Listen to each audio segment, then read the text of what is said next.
Saudara ke gereja untuk apa? Saudara datang menyembah Tuhan, bahkan ngasih persembahan, melayani Tuhan untuk apa? Kalau saudara berpikir itu adalah jasamu dan saudara ingin supaya diterima Tuhan, jangan-jangan saudara nggak ngerti inti kekristenan.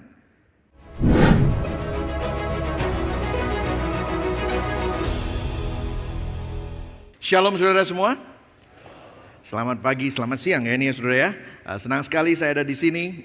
Terima kasih untuk Bapak Gembala Sidang dan seluruh majelis dan seluruh kepemimpinan GKKA Makassar saya bisa ada di sini untuk melayani saudara. Saya sudah melayani dari hari Jumat ya saudara ya, pada waktu KPPZ ya saudara ya. Kami melihat luar biasa ya, kita bicara tentang mental health. Saya dengar katanya yang datang sampai meledak. Pertamanya cuman hanya siap konsumsi untuk 130 orang, tapi saya dengar katanya sampai 330 orang. Wah, ramai sekali, anak-anak muda sangat antusias untuk belajar tentang bagaimana kita menemukan healing dan self love yang sesungguhnya. Karena healing dan self love yang dunia tawarkan itu sebenarnya sangat oversimplifikasi, dan kita belajar tentang banyak hal hari Jumat. Kemudian kemarin kami juga ketemu dengan badan pengurus dan majelis ya, kami belajar bersama-sama gospel driven ministry.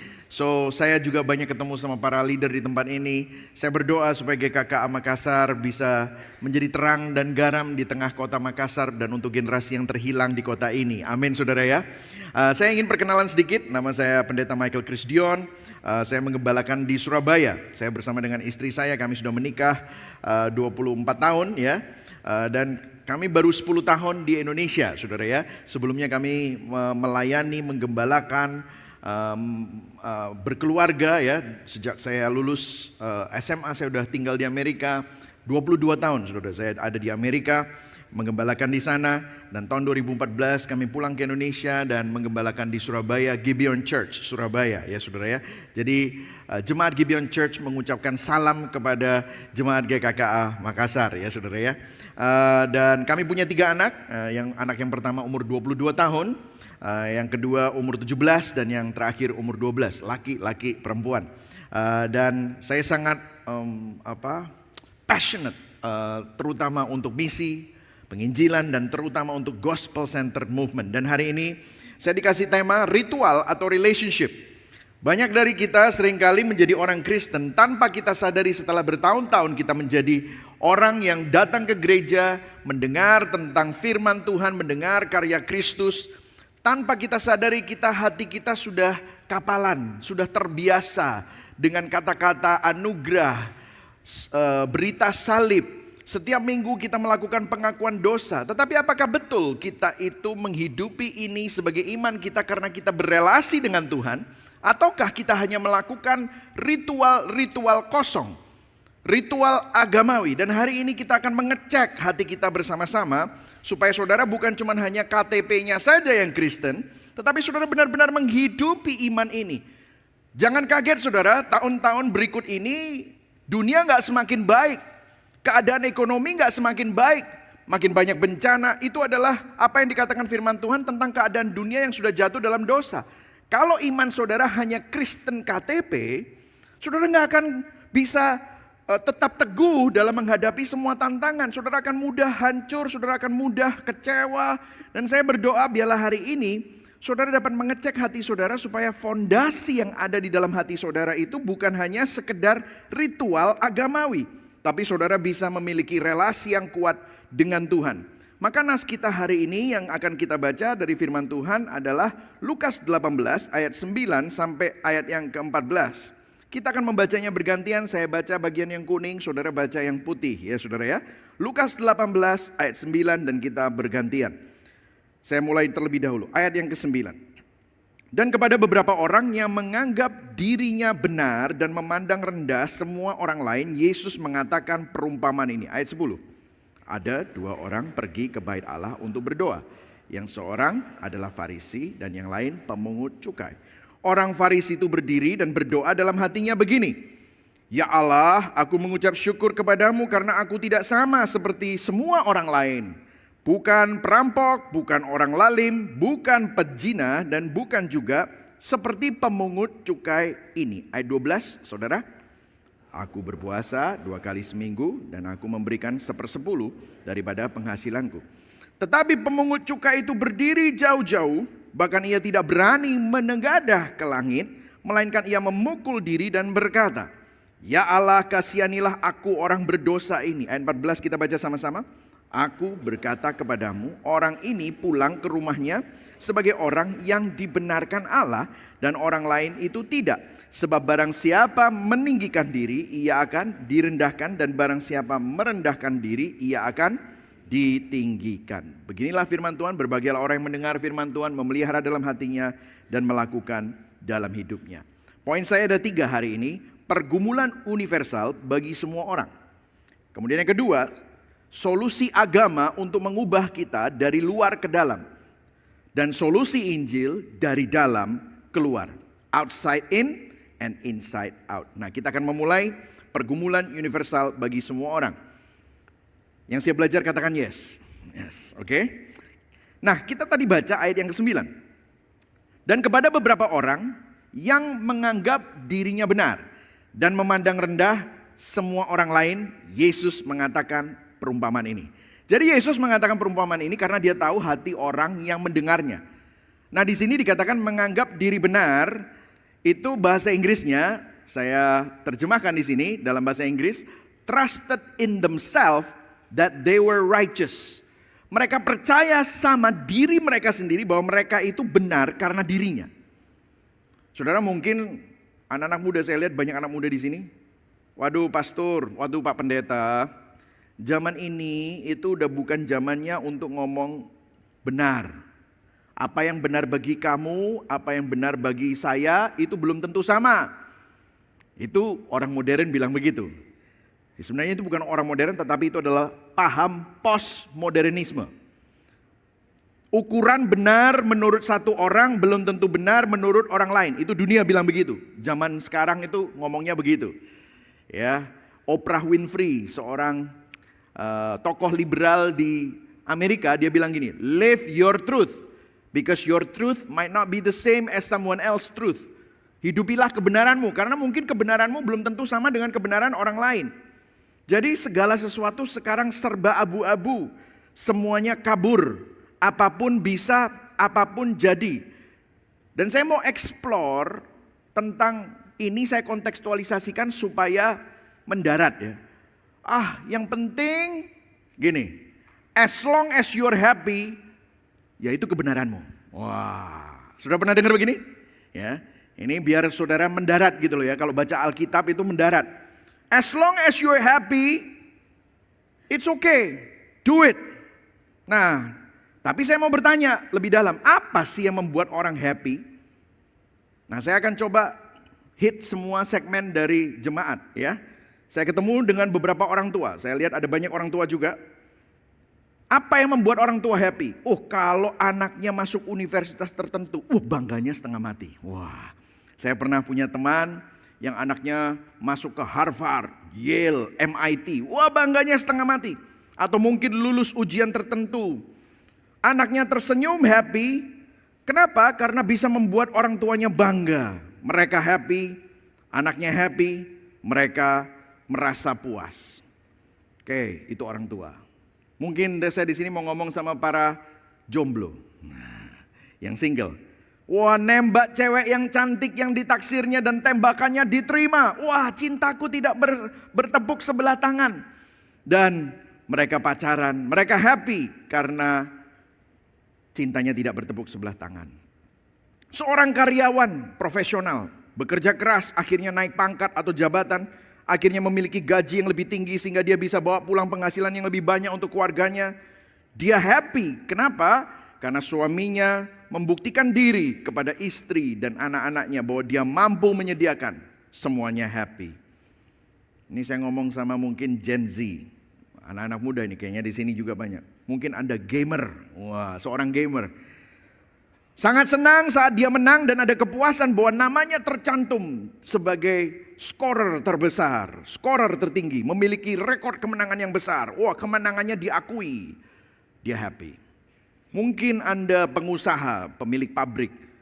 Sangat happy saat dia mendapatkan cuan gede, menang tender yang gede, dijuluki perusahaan terbesar, toko terhebat, pabrik terbesar, namanya dikenal, omsetnya terbesar. Dia happy. Saya juga nggak lupa untuk ibu-ibu ya. Seorang ibu-ibu merasa tersanjung mungkin karena dia masuk arisan tertentu, kalangan tertentu, di follow Instagramnya oleh orang tertentu, diundang di kalangan sosialita tertentu. Dia bisa dibelikan suaminya pakai merek tas tertentu sehingga dia merasa happy. Kenapa dia masuk, dianggap, diterima di dalam sebuah kalangan tertentu. Dia happy. Nah ternyata dalam perjuangan kita untuk jadi happy, supaya kita merasa benar, supaya kita merasa puas, itu rupanya di dalam setiap budaya, di dalam setiap zaman, manusia itu selalu lapar akan sesuatu. Mereka ada suatu longing, dambaan. Makanya kita itu selalu cari sesuatu. Itulah sebabnya mereka berjuang, bekerja keras mati-matian untuk mendapatkan hal itu. Rela mengorbankan kesehatannya, rela mengorbankan keluarganya demi mendapatkan hal yang membuat mereka happy itu. Demi mendapatkan apa? Kalau seperti lagunya Tulus, kita kemana, mau kemana, hendak mencari apa, menumpuk untuk apa. Wah kayaknya gak ada yang dengar Tulus ya saudara. Oh yang ketawa dengar ya. Wah, ya. Saya pikir saya aja yang dengar Tulus saudara. Pendeta boleh lah ya gaul sedikit ya saudara ya. Jadi ini yang membuat kita happy, yang supaya kita ini merasa puas dan merasa benar. Itu adalah pergumulan eksistensial setiap manusia. Being happy, being loved, being approved, diakui, diterima.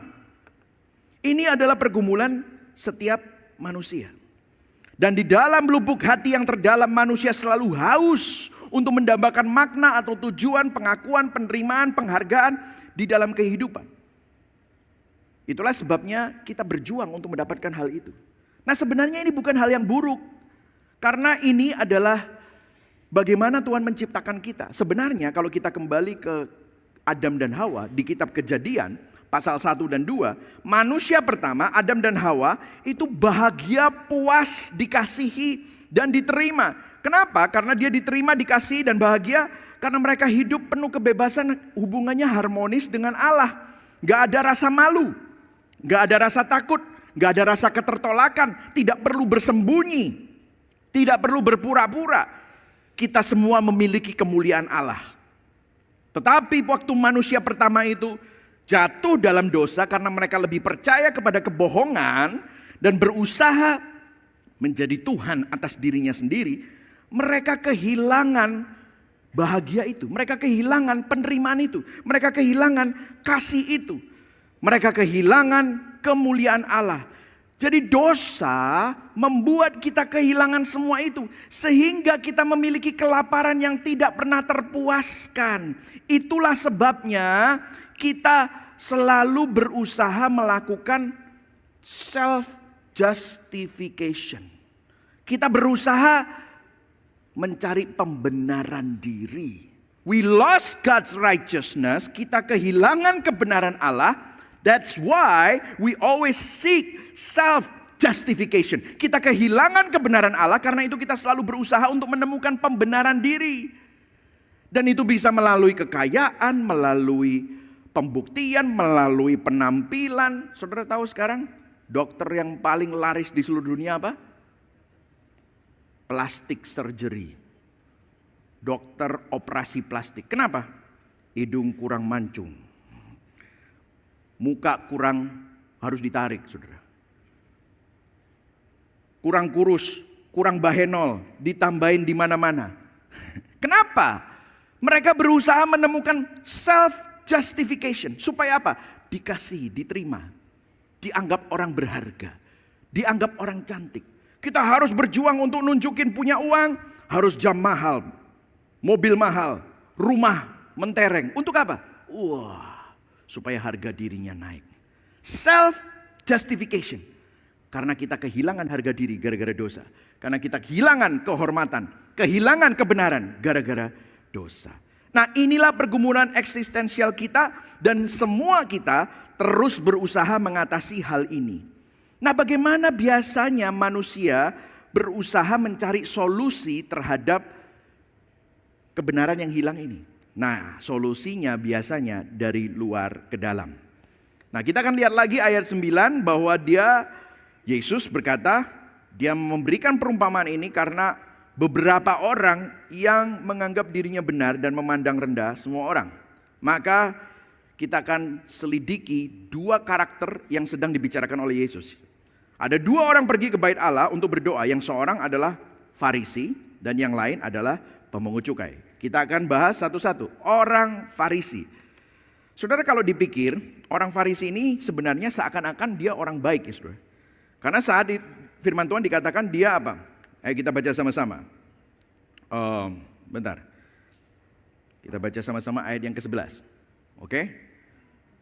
Kita baca sama-sama ya. 1, 2, 3. Orang Farisi itu berdiri dan berdoa dalam hatinya begini. Ya Allah, aku mengucap syukur kepadamu karena apa?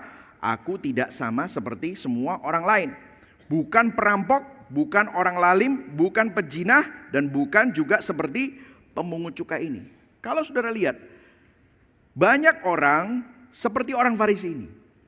Untuk membenarkan diri sendiri, dia fokusnya pada diri.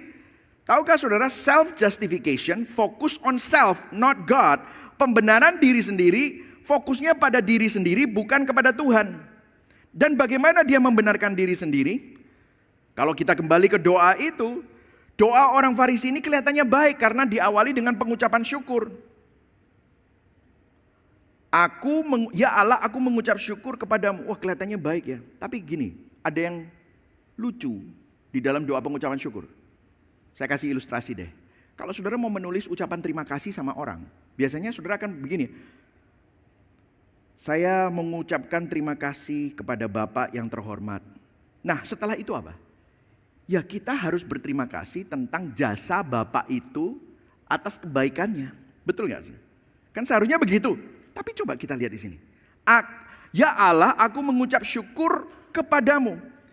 Titik. Ini adalah ucapan terakhirnya tentang Tuhan.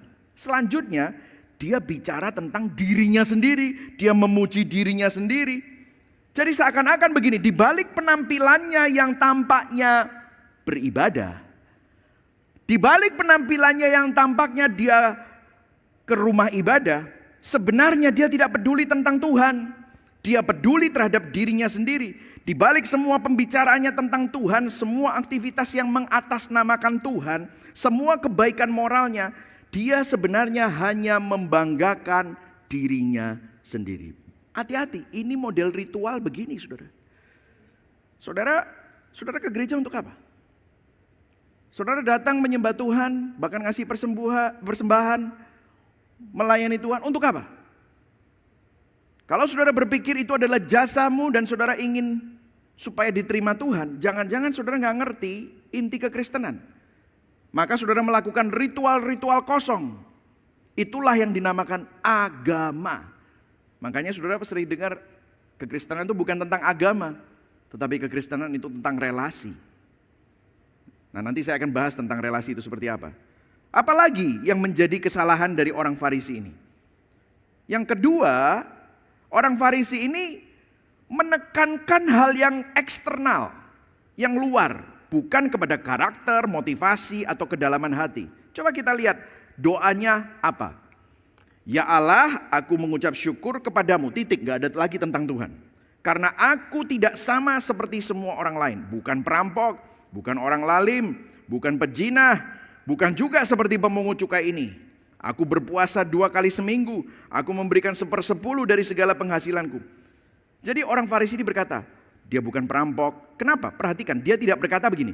Ya Allah, aku bersyukur bahwa aku jadi orang yang makin sabar. Karena anugerahmu, engkau sabar sama aku, makanya aku jadi makin sabar. Gak ada kata-kata begitu. Aku makin lembut, aku bisa mengasihi orang yang biasanya tidak bisa aku kasih. Karena aku sadar aku juga gak layak terima kasihmu, tetapi karena engkau mengasihi aku, maka aku belajar untuk mengasihi orang lain. Gak ada kata-kata itu. Dia gak berbicara, Tuhan aku mengucap syukur, aku bisa tetap bersuka cita dan memiliki damai sejahtera meskipun aku mengalami penderitaan. Gak ada. Gak ada bicara tentang kedalaman hati, motivasi, karakter. Fokusnya hanya pada hal-hal yang kelihatan dari luar. Jadi pemahamannya tentang dosa dan kebajikan sepenuhnya berorientasi kepada perilaku eksternal. Hanya mematuhi peraturan dan melakukan ibadah yang di luar dan tidak melanggar peraturan. Tetapi hatinya itu tidak menyembah Tuhan. Saudara ya, ada orang yang melakukan sepertinya kelihatannya sangat rohani. Misalnya menyumbang untuk misi. Yang satunya ada dua orang nih ya. Yang satunya menyumbang untuk misi karena dia sadar bahwa melalui misi Allah, orang itu diselamatkan, si A diselamatkan karena kasih karunia, maka sebagai ucapan syukur terhadap kasih karunia yang dia terima, dia menyumbang sejumlah dana untuk misi.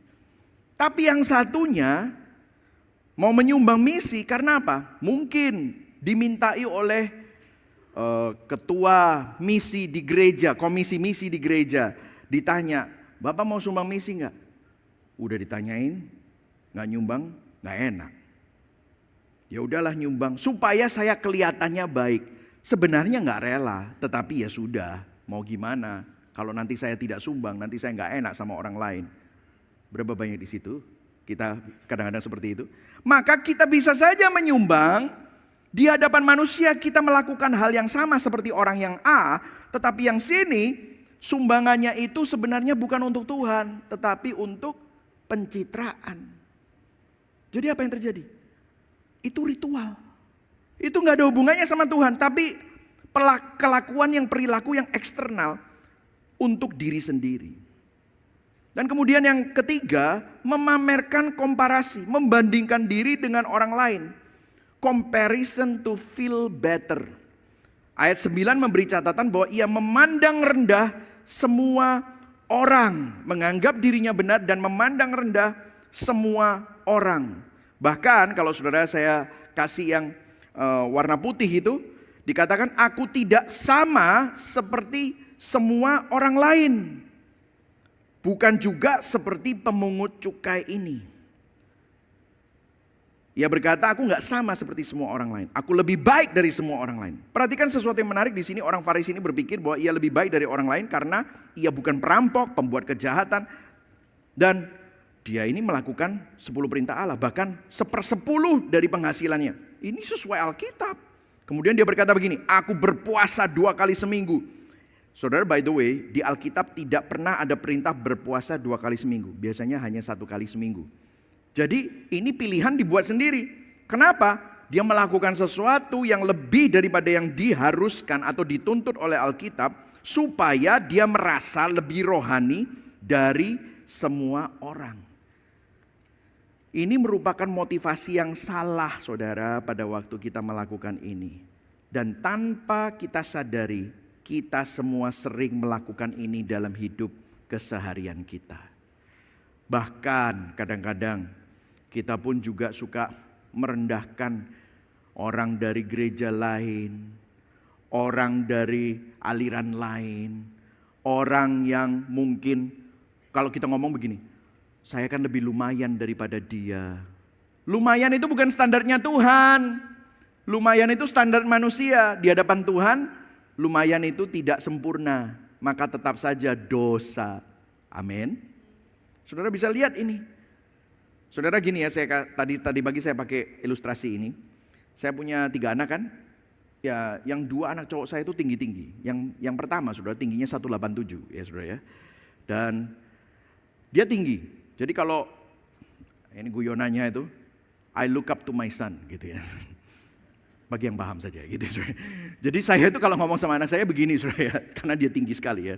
Kalau pakai ukuran Amerika itu 6'2 ya, 6'2 gitu tinggi gitu ya.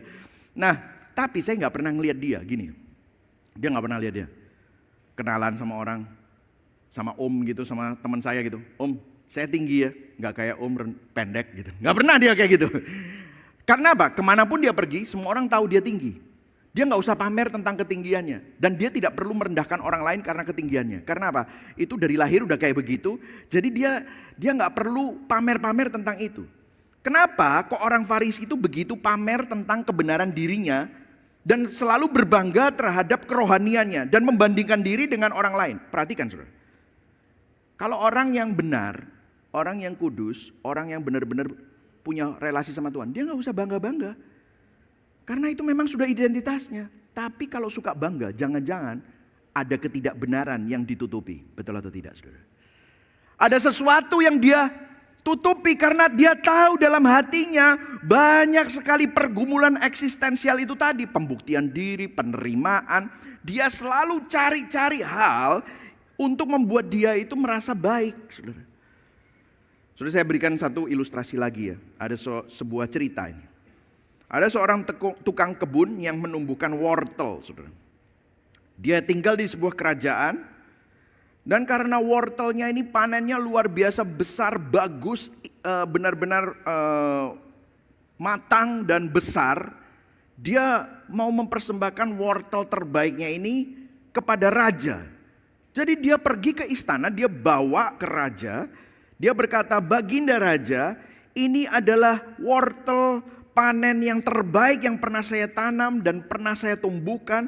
Dan karena ini terbaik dan saya gak pernah lihat panen seperti ini, saya ingin mempersembahkan wortel ini kepada raja sebagai tanda cinta dan hormat saya kepada baginda raja."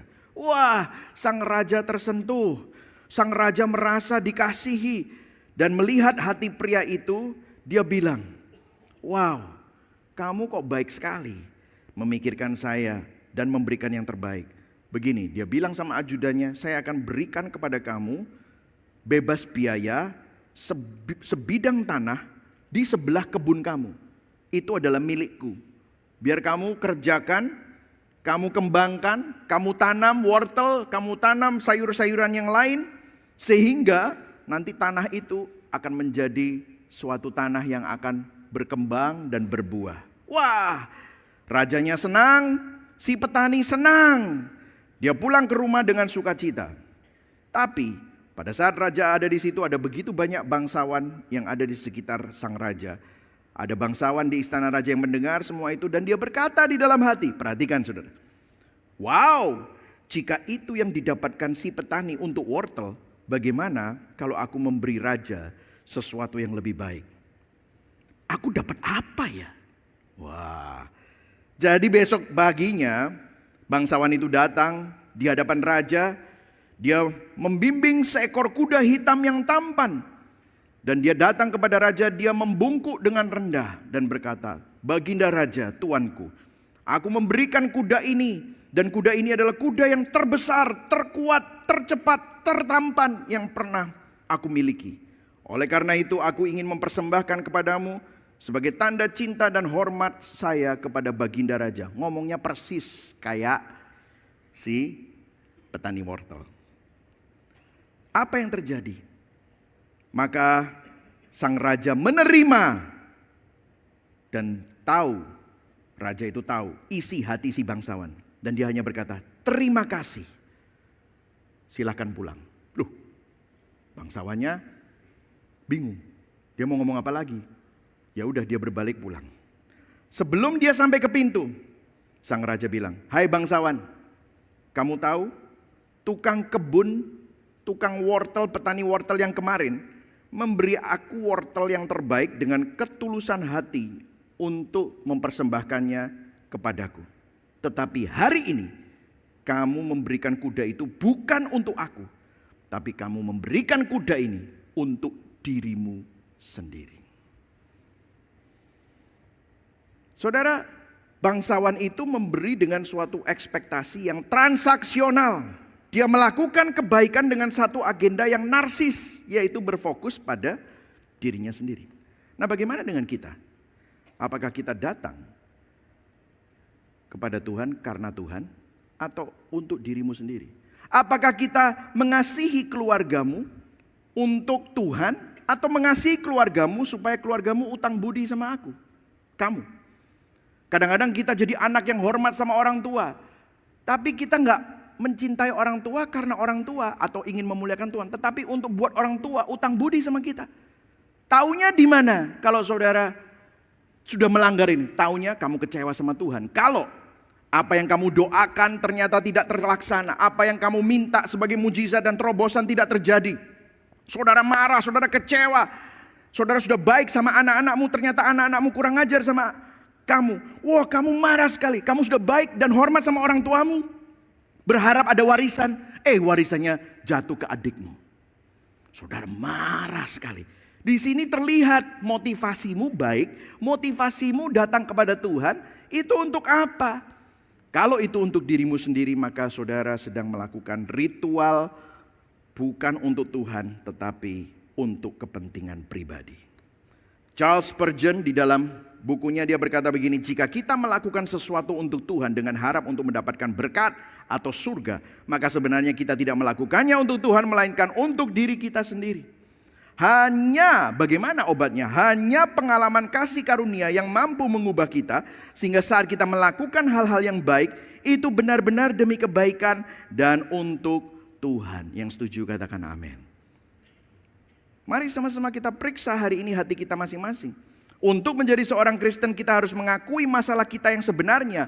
Karena kita telah menggantikan Tuhan dengan diri kita. Dan kita melakukan hal-hal yang agamawi. Karena kita mencoba menjadi penyelamat bagi diri sendiri dengan melakukan hukum-hukum agama. Dan kita berpikir dengan begitu kita bisa mendapatkan sesuatu dari Tuhan. Kita masuk ke dalam pemungut cukai. Nah, si pemungut cukai kalau saudara perhatikan sama-sama berusaha menjawab masalah pergumulan eksistensial. Jadi pemungut cukai ini juga orang berdosa dan pelanggar hukum. Kalau yang tadi kelihatannya baik.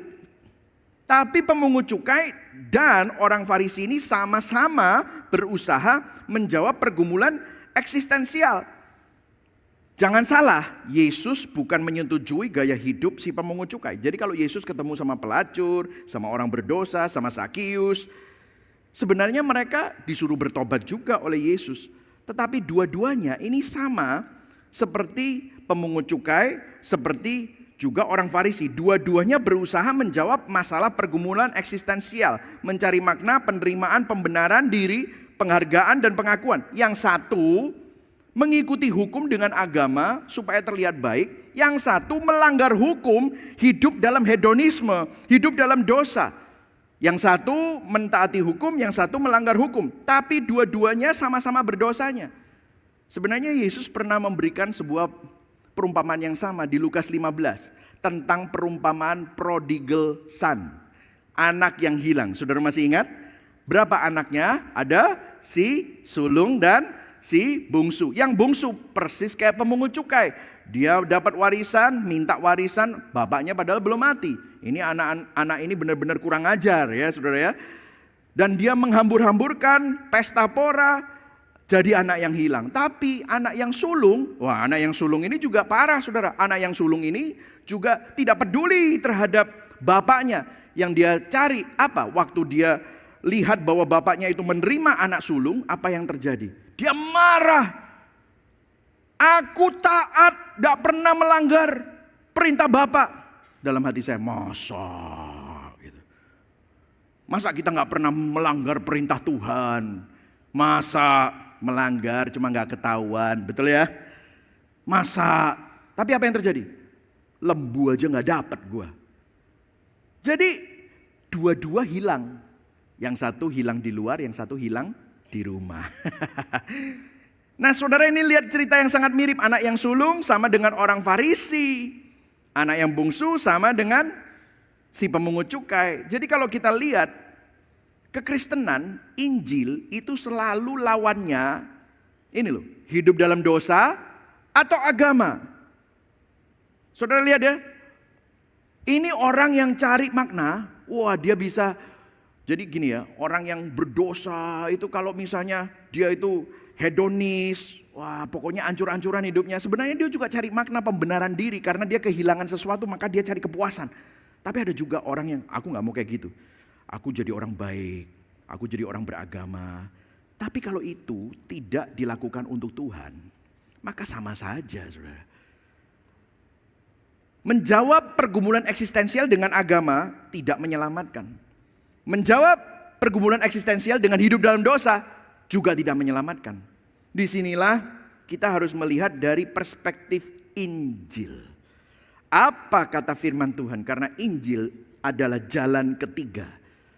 di mana agama tidak bisa memberi solusi dan kehidupan yang fana di dunia juga tidak bisa memberi solusi. Disinilah solusinya bukan dari luar ke dalam, tetapi apa saudara? Dari dalam keluar. Katakan sama-sama, dari dalam keluar.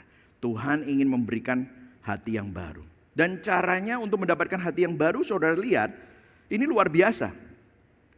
Ayat 13, disinilah Yesus memberikan sebuah komparasi bagaimana attitude pemungut cukai ini. Baca sama-sama ayat 13 ya. Kita baca sama-sama. Yang di belakang sana, semoga Anda menyimak ya saudara ya. Ini kayaknya kursinya lebih enak ya Pak ya yang di atas ya. Wah, katakan kepada kanan kirimu yang di belakang itu, jangan tidur loh ya, jangan tidur ya. Atau kalau enggak jangan WA, ini mau makan kemana habis ini ya saudara ya. Nanti saudara cuman hanya melakukan ritual ya saudara. Ya. Oke, kita baca sama-sama ya. 1, 2, 3. Tetapi pemungut cukai itu apa? Berdiri jauh-jauh, bahkan apa? Ia tidak berani menengadah ke langit, melainkan ia memukul diri dan berkata, "Ya Allah, kasihanilah aku orang berdosa ini." Nah, yang menarik adalah bahasa asli orang berdosa itu bukan not a sinner, but the sinner. Akulah si orang berdosa. Kalau saya a sinner, artinya kita masih membandingkan diri dengan orang lain. Kalau kita berkata bahwa I am a sinner, artinya aku masih lumayan dibandingkan dia gitu.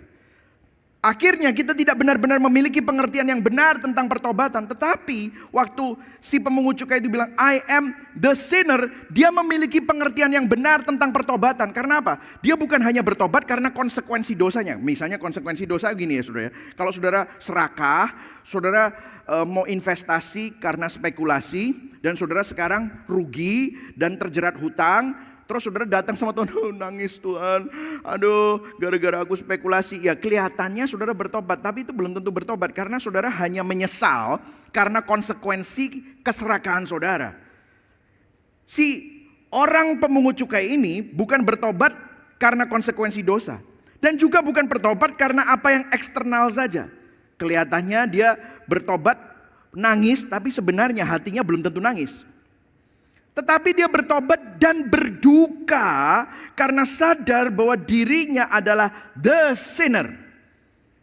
Apakah pengertian yang benar tentang pertobatan dalam diri saudara itu sudah saudara lakukan? Bukan bertobat karena konsekuensi dosanya, bukan bertobat karena kelihatannya saudara menyesal dan saudara mau bertobat. Tetapi bertobat dan berduka, sadar bahwa ternyata dirimu ini sudah melanggar kekudusan Tuhan. Tuhan yang mati bagi kamu, Tuhan yang menyelamatkan kamu, kamu anggap kosong, kamu anggap angin. Dan saudara, yang kedua, si pemungut cukai ini dari cerita Yesus memiliki cara pandang yang baru akan pembenaran dan pengakuan. Artinya begini, Tuhan, kadang aku kelakuannya baik, kadang kelakuanku jahat, tapi saat aku berlaku jahat ataupun aku berlaku baik, hatiku sama saja. Aku terus mencari pembenaran diri. Aku berusaha menjadi penyelamat bagi diriku sendiri. Aku berusaha mencari pengakuan, penghargaan. Aku berusaha mencari penerimaan, berusaha menyelamatkan diriku sendiri. Aku membandingkan diri dengan orang lain. Aku berfokus pada diriku sendiri. Ampuni aku Tuhan, aku orang berdosa. Dan dikatakan di sini ada yang menarik. Disinilah gospel connectionnya, disinilah Injilnya yang sangat indah. Dikatakan begini, "Ya Allah, kasihanilah aku." Kasihanilah di sini, be merciful. Nah, yang menarik adalah be merciful, kata-kata aslinya, saya hampir selesai saudara, biasanya itu adalah eleos. Biasanya di perjanjian baru seperti contoh, saya kasih contoh ini. Orang buta yang berteriak kepada Yesus anak Daud, "Kasihanilah aku." Yesus anak Daud, kasihanilah aku. Ya, kalau bahasa Indonesia kasihanilah, sama-sama kasihanilah. Tetapi dalam bahasa aslinya, di dalam bahasa Yunaninya itu eleos. Tapi di sini nggak dipakai eleos. Si penulis Lukas menulis hilasterion. Yang artinya bukan hanya kasihanilah aku, tetapi atone my sin. Tebuslah dosaku. Nah, kenapa ini signifikan? Kenapa kok ini sangat penting? Perhatikan saudara. Kalau saudara perhatikan ada ritual di perjanjian lama. Setahun sekali seorang imam besar untuk minta pengampunan dosa atas seluruh umat, dia harus masuk ke ruang Maha Kudus. Dan kalau dia masuk ke ruang Maha Kudus, dia harus hati-hati. Dia harus menyucikan dirinya sendiri. Dia minta ampun atas dosanya. Dia harus potong binatang. Dia ambil darahnya. Dan darahnya itu sebelum dia masuk, dia bawa. Begitu masuk, dia satu langkah, cipratkan darah. Dia ada di atasnya darah itu. Karena begitu dia masuk dengan cara yang tidak layak, apa yang terjadi? Mati.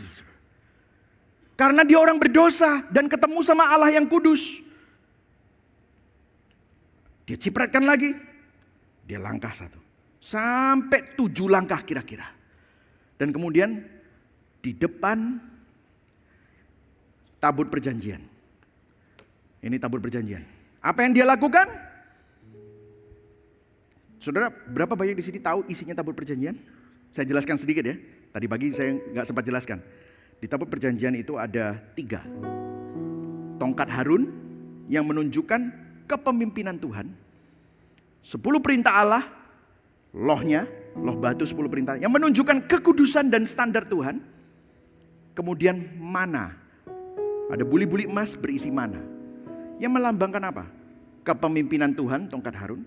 Kekudusan Tuhan, loh batu. Mana, buli-buli emas, penyediaan Tuhan. Dan apa yang dilakukan? Bangsa Israel selalu tidak pernah percaya sama kepemimpinan Tuhan. Berdosa. Selalu melanggar kekudusan Tuhan, melanggar 10 perintah Allah, berdosa. Selalu bersungut-sungut, tidak pernah merasa puas terhadap pemeliharaan Tuhan, berdosa. Makanya 3 ini ditaruh di situ. Itu melambangkan pemberontakan bangsa Israel terhadap Tuhan yang mestinya dihukum. Dan saudara tahu, tutupnya itu adalah mercy seat. Ada malaikat yang begini. Dan imam besar itu harus cipratkan darah. Nah saudara tahu, waktu cipratkan darah itu,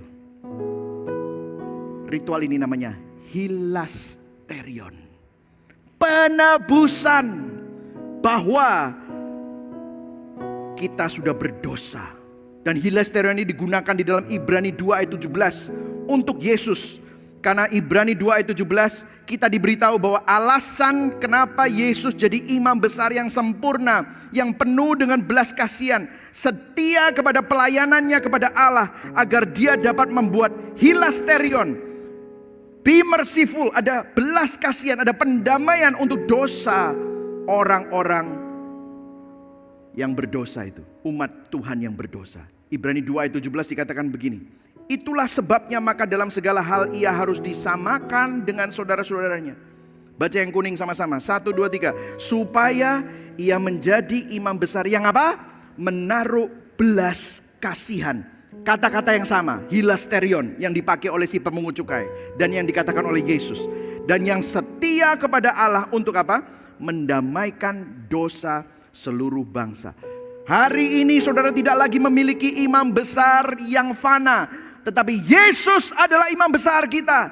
Hari ini bukan darah binatang yang diciprat-cipratkan, tetapi darah anak domba Allah. Karena Kristus, dia ditolak supaya saudara dan saya diterima. Kristus yang tidak mengenal dosa menjadi dosa, supaya saudara dan saya yang berdosa dibenarkan. Kristus yang mulia menjadi hina, supaya saudara dan saya dapat menjadi berharga. Padahal saudara dan saya seharusnya tidak berharga. Kristus dihukum supaya kita yang seharusnya dihukum dapat dikasihi. Begitu mengasihinya Tuhan kepada Anda dan saya, sehingga dia rela melakukan semua itu untuk menebus kita, memberikan kita belas kasihan, melakukan karya penebusannya. Sehingga di dalam Kristus saudara tidak perlu lagi cari pencapaian untuk membuktikan diri. Saudara tidak perlu lagi cari kebenaran diri sendiri, self justification. Saudara tidak perlu lagi cari kasih yang palsu di dunia ini, karena saudara memiliki keberhargaan di dalam kasih Kristus. Saudara dikasihi di dalam Kristus.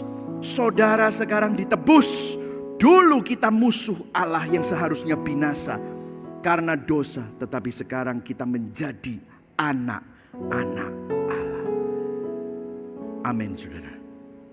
Timothy Keller di dalam bukunya berkata begini. Agama berkata aku taat, itulah sebabnya aku diterima. Tetapi Injil berkata aku sudah diterima. Itulah sebabnya aku dimampukan untuk taat. Amin, saudara. Katakan sama-sama, saya diterima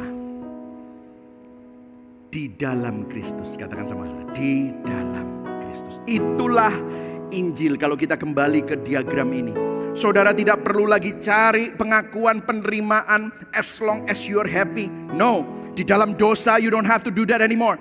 Atau saudara tidak perlu lagi cari pembenaran diri sendiri melalui ritual-ritual agama. Tetapi saudara bisa menaruh imanmu di dalam Kristus. Dia yang benar tapi diperlakukan seperti orang bersalah. Dia yang paling kudus diperlakukan menjadi dosa, supaya saudara yang bersalah dan berdosa menerima kebenaran itu. Hatimu diubah. Solusinya bukan dari luar ke dalam, tetapi solusinya dari dalam ke luar. Kita memiliki kepastian di dalam Kristus saja. Nah, saya mau kasih yang terakhir. Bisa enggak si pemungut cukai, ceritanya di dalam perumpamaan Yesus itu menjadi pahlawannya. Ini loh, jadi orang yang bertobat. Dan saudara mungkin hari ini saudara tersentuh mendengar ini semua, saudara bilang, ya aku mau bertobat. Dan pada waktu itu pemungut cukai itu bertobat. Tapi bisa enggak waktu dia bertobat, hidupnya berubah 1 minggu. Dia tidak lagi menipu orang, memeras orang dengan cukai. Dia bertobat, terus dia mulai cerita sama temannya yang juga pemungut cukai. Si pemungut cukai yang lain itu juga, ya udah aku juga ikut bertobat deh.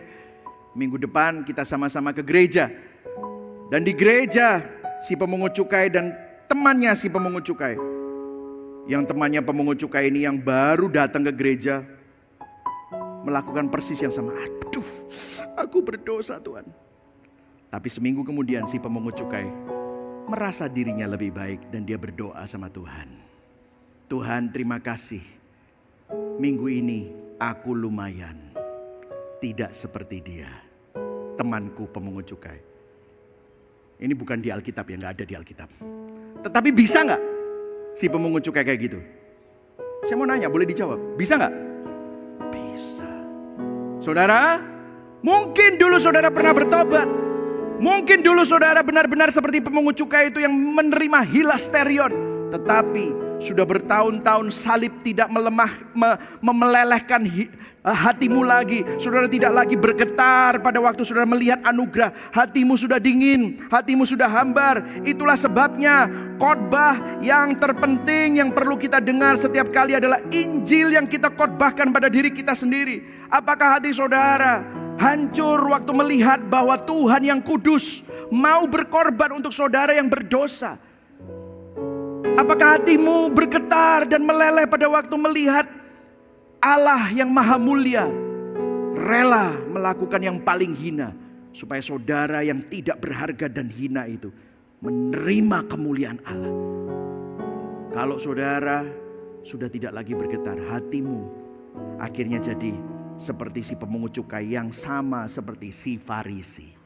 Saya berdoa hari ini saudara bukan hanya melakukan ritual, tetapi saudara mengenal Sang Penyelamat itu. Filipi 3 ayat 7-8 Paulus berkata, tetapi yang dulu aku anggap merupakan keuntungan bagiku sekarang ku anggap rugi. Karena apa? Karena siapa? Kristus. Katakan sama-sama Kristus. Kristus. Malahan segala sesuatu ku anggap rugi karena pengenalan akan siapa? Kristus Yesus Tuhanku lebih mulia dari segala semuanya. Oleh karena dialah aku telah melepaskan semuanya itu dan menganggapnya sampah, supaya aku memperoleh siapa? Kristus. Saya berdoa kita bukan hanya tahu tentang Kristus atau Tuhan, namun mengenal Kristus, mengenal Tuhan. Kita tidak lagi beragama, namun kita berelasi dengan Kristus. Yang setuju katakan amin. Biarlah hari ini hati kita ditata ulang.